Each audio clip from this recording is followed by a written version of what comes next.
جو دنیا کے ہر مسلمان کے لیے سب سے زیادہ اہم اور مقدس ہے۔ یہ اس زمین پر بنائی گئی سب سے پہلی عمارت ہے جو خالص صرف اللہ تعالیٰ کی عبادت کے لیے بنائی گئی،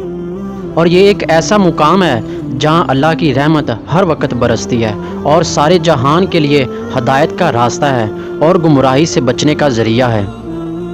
مسلمان چاہے وہ دنیا کے کسی بھی کونے میں رہتا ہو، دن میں 5 مرتبہ خانہ کعبہ کی طرف منہ کر کے نماز ادا کرتا ہے۔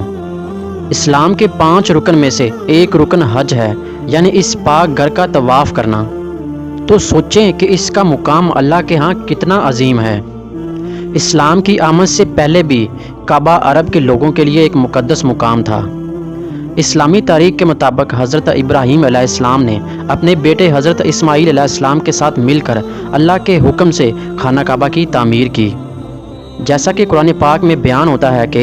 یاد کرو کہ جب حضرت ابراہیم علیہ السلام اور حضرت اسماعیل علیہ السلام خانہ کعبہ کی بنیادیں اٹھا رہے تھے تو کہتے تھے کہ اے ہمارے رب، ہماری یہ خدمت قبول فرما، بے شک تو سب کچھ سننے والا اور جاننے والا ہے۔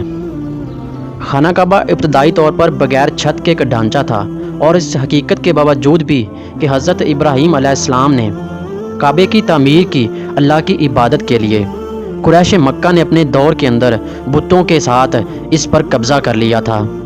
لیکن 608 عیسوی کے دوران قریش کے طاقتور رہنماؤں نے مل کر مختلف قسم کی لکڑی کا چناؤ کر کے اسلام کی آمد سے پہلے کعبے کی تعمیر کے لیے مل کر کام کیا۔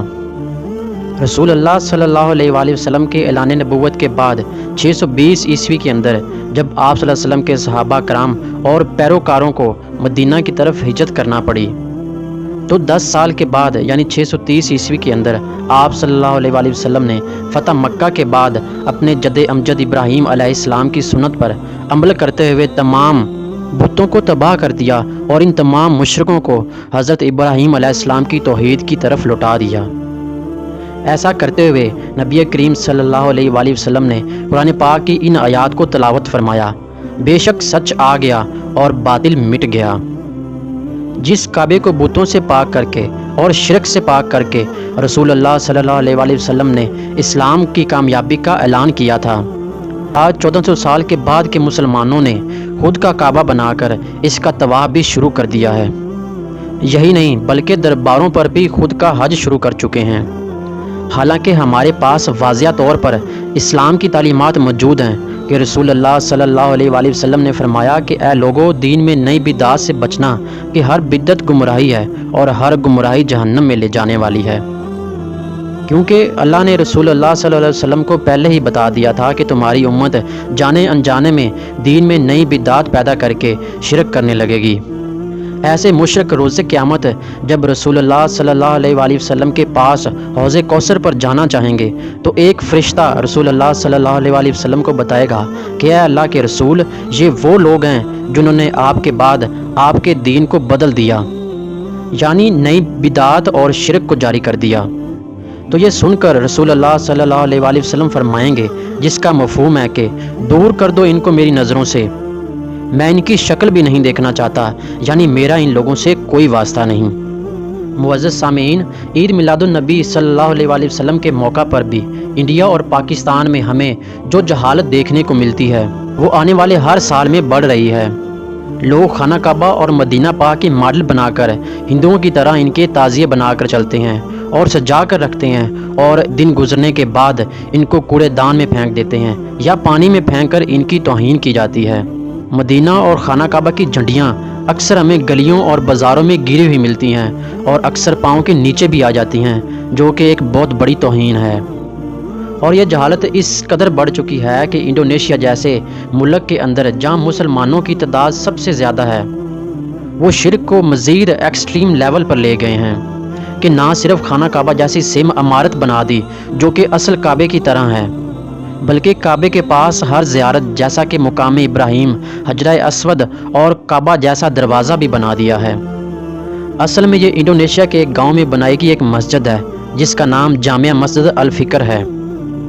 یہاں گاؤں کے لوگوں کے لیے مسجد موجود نہیں تھی، تو گاؤں کے لوگوں نے کچھ پیسے جمع کر کے مسجد تعمیر کروانے کا سوچا، تو ان میں سے ایک شخص نے مشورہ دیا کہ کیوں نہ اسے کعبہ کی ڈپلیکیٹ بنا دیا جائے۔